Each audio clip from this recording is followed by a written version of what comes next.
सामने के जंगल में एक जादुई चूड़ी का पेड़ था। वो पेड़ बहुत ही ज्यादा शक्तिशाली पेड़ था। उसके बारे में जंगल के किसी भी पक्षी को नहीं पता था। एक दिन उसके बारे में मीनू नाम की एक लालची चिड़िया को पता चलता है। सुनो जी, मैंने जंगल में जादुई चूड़ी का पेड़ देखा है। अगर उसकी चूड़ियों को हम बाजार में बेचेंगे तो हम अच्छे पैसे कमा लेंगे। और उसकी चूड़ियां भी जादुई हैं।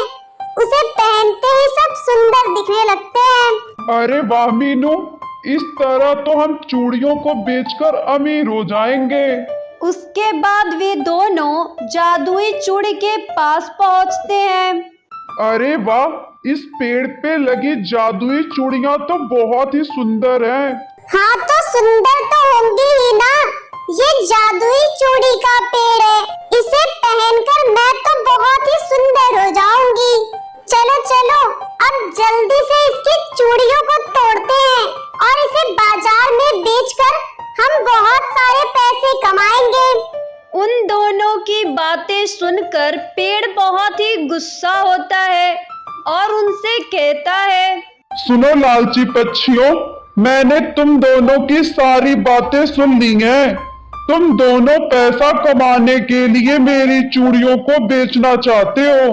मैं तुम्हें एक भी चूड़ी नहीं लेने दूंगा। चले जाओ यहाँ से।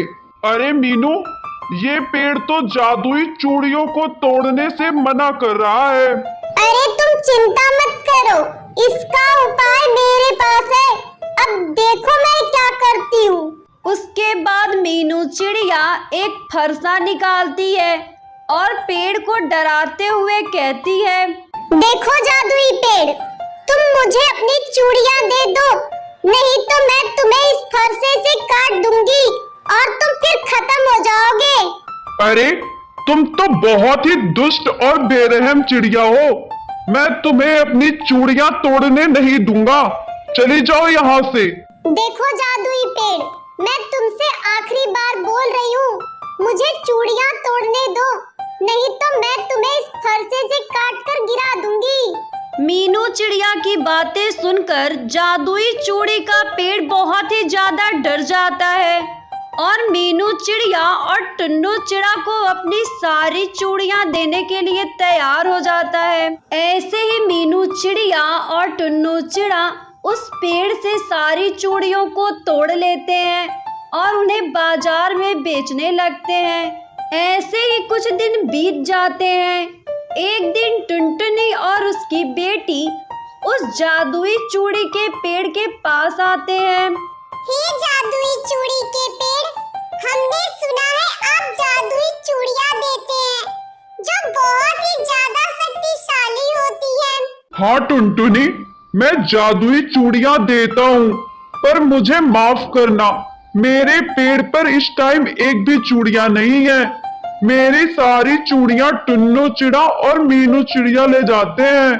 तुम एक काम करो, तुम कुछ दिन बाद आना, तब तक मेरे पेड़ पर चूड़ियां लग जाएंगी।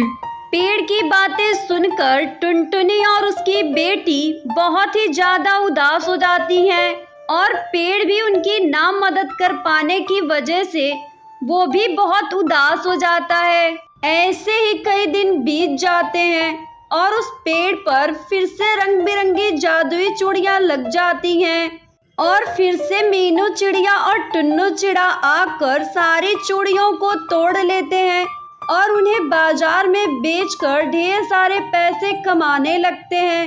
एक दिन फिर से टुनटुनी चिड़िया उस जादुई पेड़ के पास आती है। सुनो जादुई चूड़ियों के पेड़, अगले हफ्ते मेरी बेटी पिंकी की शादी है। कृपया मुझे एक जादुई चूड़ियों का सेट दे दीजिए।